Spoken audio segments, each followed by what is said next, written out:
Bonjour, je suis Marie-Christine Barrault. Je suis ici à Angoulême pour le festival du film francophone. Je fais partie du jury et on en parle sur Cinécran. Marie-Christine, bonjour.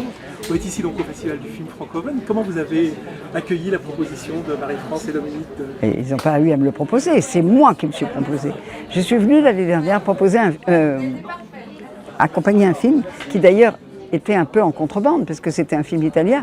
J'étais la seule partie francophone du film, mais Dominique Besnéard aimait beaucoup ce film et il a voulu le présenter l'année dernière. Et figurez-vous que depuis que le festival existe, j'étais jamais venue.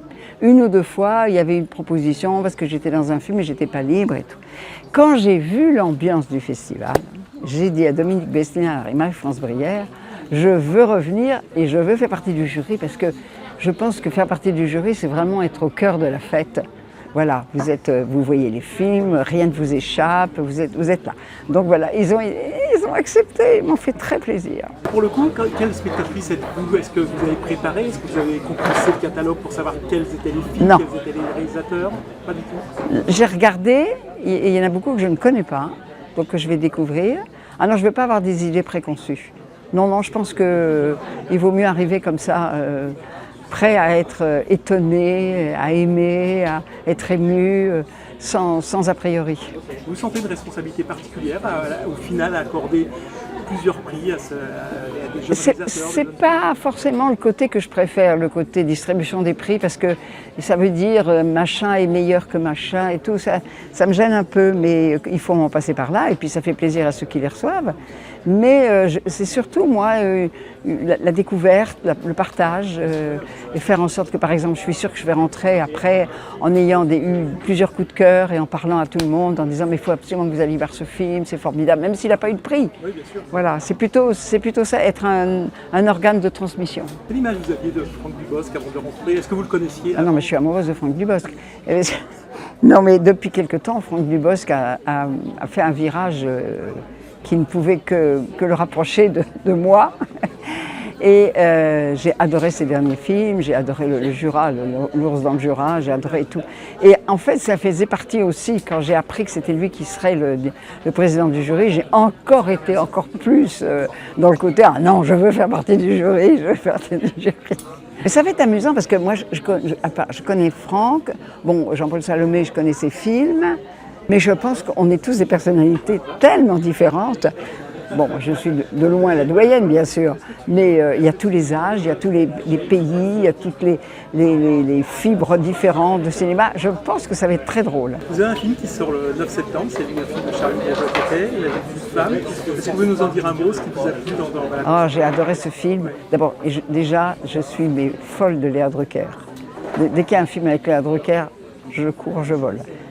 Ainsi que Mélanie Thierry, d'ailleurs. Et je ne connaissais pas Charline.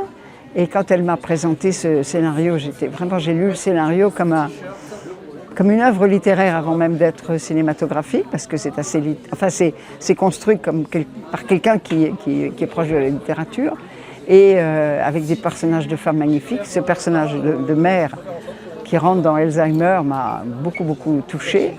Et j'adore le film à l'arrivée, et puis finalement on est très content parce que quand même il a été en compétition à Cannes, j'ai l'impression qu'il y a un bon petit sentiment autour du film. Non, je suis très fière de ce film, je suis très fière d'être dans ce film. L'occasion de ce festival vous permet aussi de continuer à faire vivre votre livre Ah oui, je vais présenter le film. Vous savez, c'est merveilleux. Ah oui, je vais le signer. C'est important aussi d'accompagner les œuvres, que ce soit des films. Ah ben les livres, on les accompagne presque encore plus que les films. Parce que moi, chaque fois que j'ai un livre qui sort, celui-là par exemple, je fais beaucoup de salons du livre, j'en parle partout, je rencontre les gens.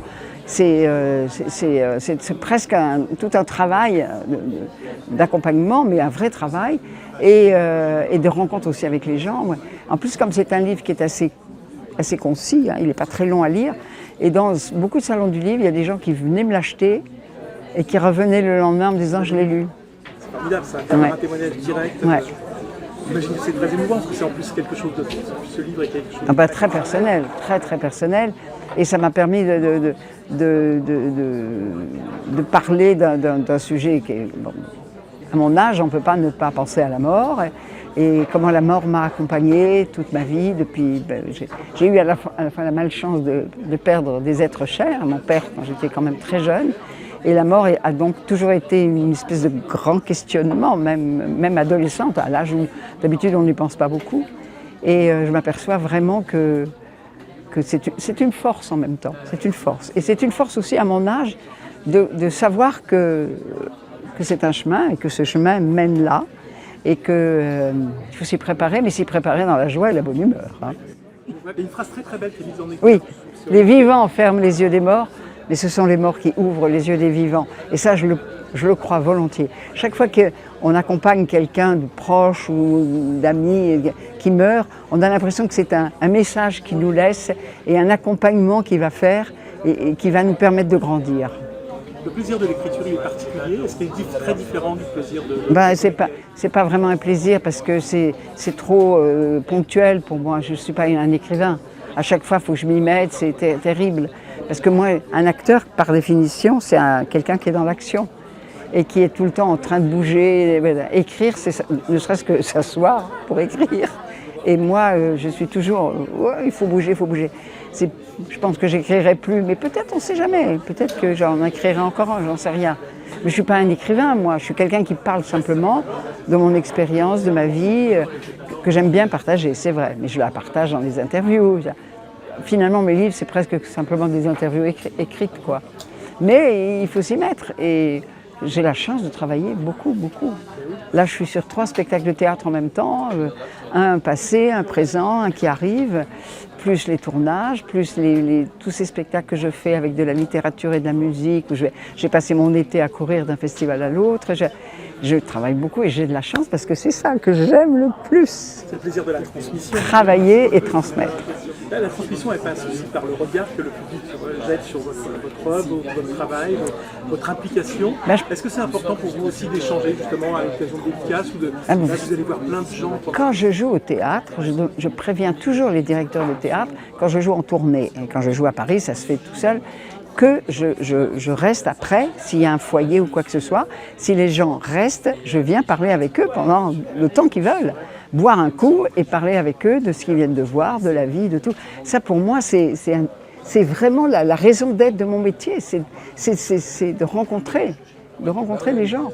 Et bon, c'est pour ça que ne pas travailler, ça voudrait dire se priver, en plus de ce plaisir-là, de cette force qu'on...